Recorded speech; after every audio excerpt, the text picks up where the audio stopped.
Salam untuk Bapak Pengasuh Mata Kuliah Perencanaan dan Kebijakan Sosial. Perkenalkan, nama saya Marvin Yasser Malo, NIM 1634030021, kelas B regular sore semester 9, jurusan Sosiologi, Fakultas Ilmu Sosial dan Ilmu Politik, Universitas Nusa Cendana. Dalam video kali ini saya akan menjelaskan tentang hasil analisis saya dari buku yang saya telah review tentang kebijakan sosial dan publik penyakit Alzheimer di Amerika Serikat. Nah, pada poin yang pertama saya jelaskan tentang penyakit Alzheimer dan demensia lainnya. Nah, dalam buku tersebut membahas tentang definisi penyakit Alzheimer untuk membedakannya dari demensia lainnya. Nah, ini menggambarkan bagaimana masalah tematik untuk mendiagnosisnya dari demensia lainnya. Nah, ini masalah dalam buku tersebut menjelaskan tentang bagaimana untuk mendiagnosis seseorang terhadap penyakit yang sedang dibahas atau yang dikaitkan seperti penyakit Alzheimer, karena tentunya penyakit bukan hanya satu saja yang terjadi pada kehidupan masyarakat. Tentunya berbagai macam penyakit dalam masyarakat banyak dijumpai. Nah, artinya dalam buku tersebut mendefinisikan bagaimana cara mendiagnosis seseorang dari demensia lainnya. Nah, berikut kita harus ketahui bersama bahwa penyakit Alzheimer adalah salah satu penyakit yang terjadi gangguannya terjadi pada otak yang progresif dan irreversibel yang secara bertahap merusak usia, ingatan, penilaian, keterampilan penalaran, kepribadian, anatomi seseorang. Nah, dan akhirnya fungsi tubuh lain seseorang akan terganggu dengan adanya penyakit tersebut. Nah, meskipun penyebabnya ada tetapi tidak diketahui. Nah, dalam hal ini maksudnya karena penyebabnya ada tetapi tidak diketahui. Nah, di sini tidak diketahui penyebabnya karena rusaknya neuron-neuron terukur. Kerusakan neuron-neuron terukur tersebut tidak lagi berfungsi dengan baik dengan hilangnya sinapsis yang melalui pesan diteruskan dari neuron ke neuron. Nah, Alzheimer juga dikenal sebagai penyakit onset lanjut. Nah, atau dalam hal ini pada dasarnya adalah penyakit pada usia lanjut seperti dewasa. Nah, meskipun gejala pertama yang terlihat pada lebih awal pada onset lanjutan,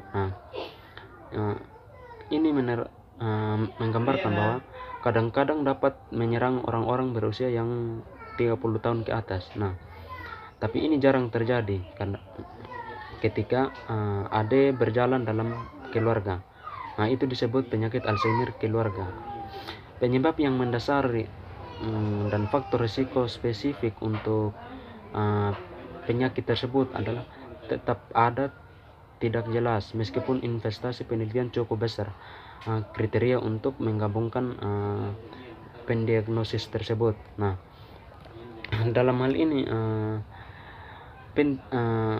meskipun investasi penelitian cukup besar, kriteria baru menggabungkan 3 tahap yang penting dalam mendiagnosis penyakit tersebut. Di sini kita ketahui bersama, kita harus ketahui bahwa MCI adalah kondisi di mana seseorang mengalami perubahan yang ringan dapat diukur dalam kemampuan berpikir. Nah, terlihat pada pola dan tingkah laku seseorang dalam kehidupannya sehari-hari untuk yang mempengaruhi aktivitasnya. Nah, sekitar 15-20% orang berusia 65 tahun lebih memiliki MG, atau orang dengan MG itu kan khususnya yang melibatkan masalah-masalah yang lebih serius dalam usia lanjut mereka.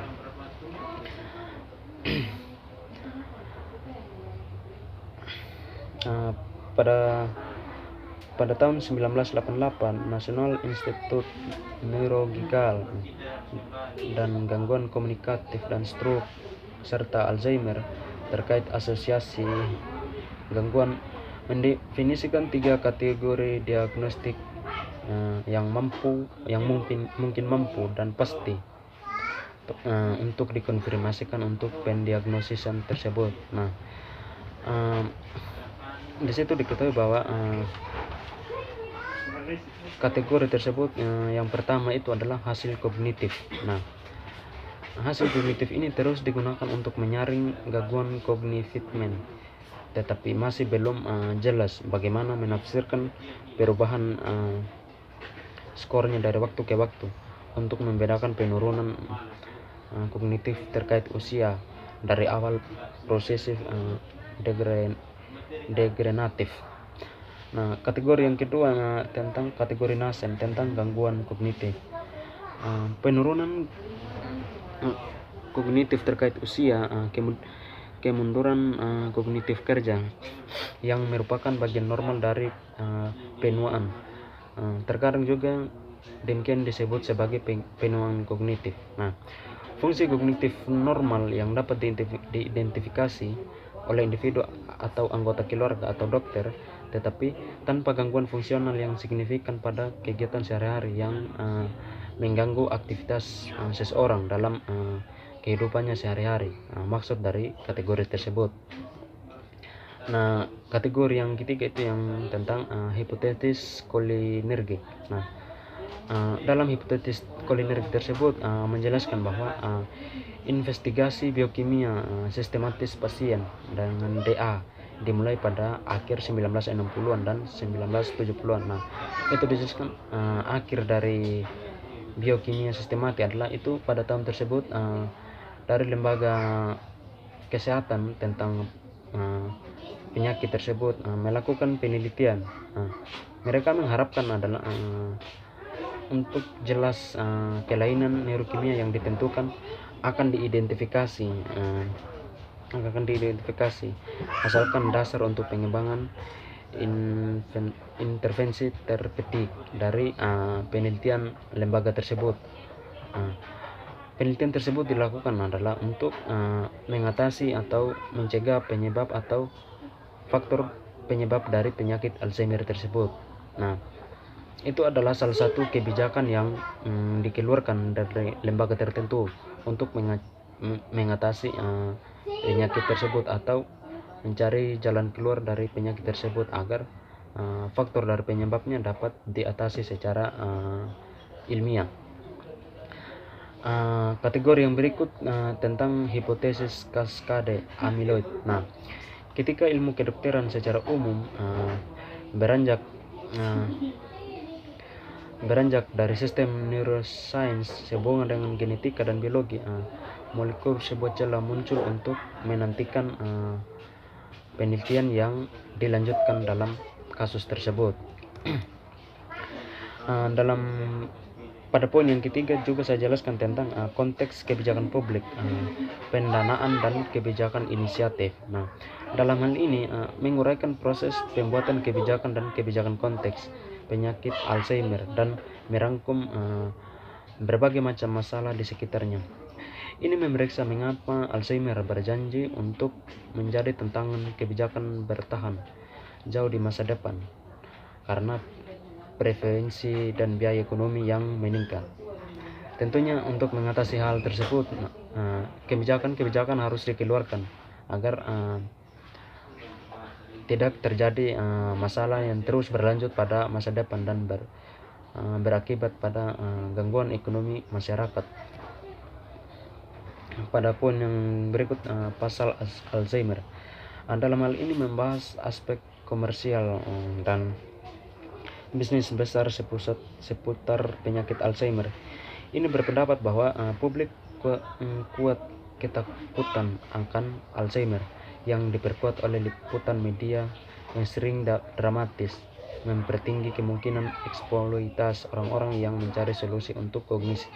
Ini pasar Alzheimer, artinya dengan adanya publik atau media, liputan-liputan media, maka penyakit Alzheimer tersebut mulai dibicarakan secara hangat oleh beberapa lembaga tertentu untuk penyelesaian dari penyakit tersebut. Setelah meneliti berbagai macam produk yang dipasarkan dan mendiskusikan bukti ilmiah, pengobatan medis dan pengobatan lain. Nah, dengan adanya liputan media, artinya masyarakat bisa lebih waspada, bisa mengantisipasi dengan timbulnya penyakit Alzheimer tersebut. Dengan adanya liputan media, bahwa masyarakat mulai memahami akan penyebab dari atau akibat dari penyakit Alzheimer tersebut. Pada poin yang berikut, pengasuh, perawatan jangka panjang, dan sosial kesehatan.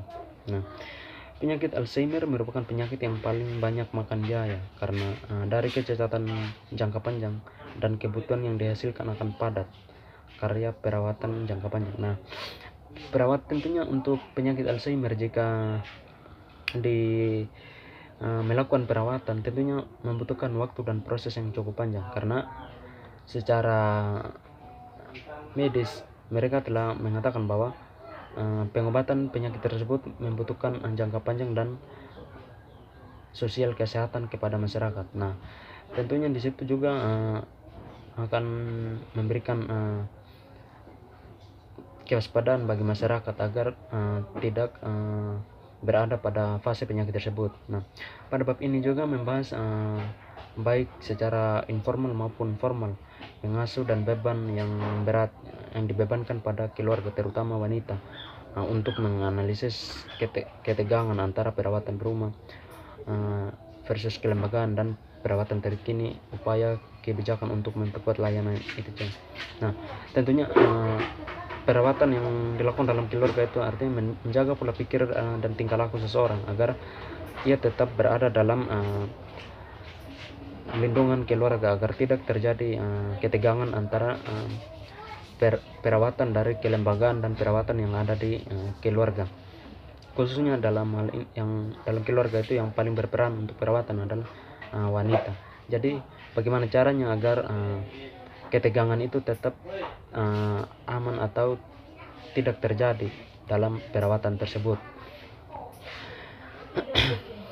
Pada poin yang berikut juga saya jelaskan tentang pendekatan kesehatan masyarakat untuk penyakit Alzheimer. Nah, tentunya di sini masyarakat mempunyai pendekatan untuk penyakit Alzheimer tersebut. Nah, pergeseran atau beban penyakit menuju kondisi kronis jangka panjang seperti Alzheimer bersama dan tingginya biaya perawatan akut pada populasi yang menua.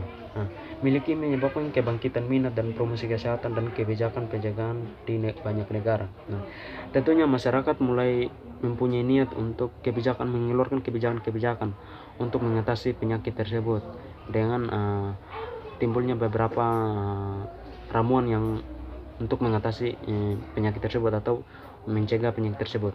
Nah, dalam hal ini juga merangkum bukti-bukti terbaru dari potensi yang strategis pengurangan risiko.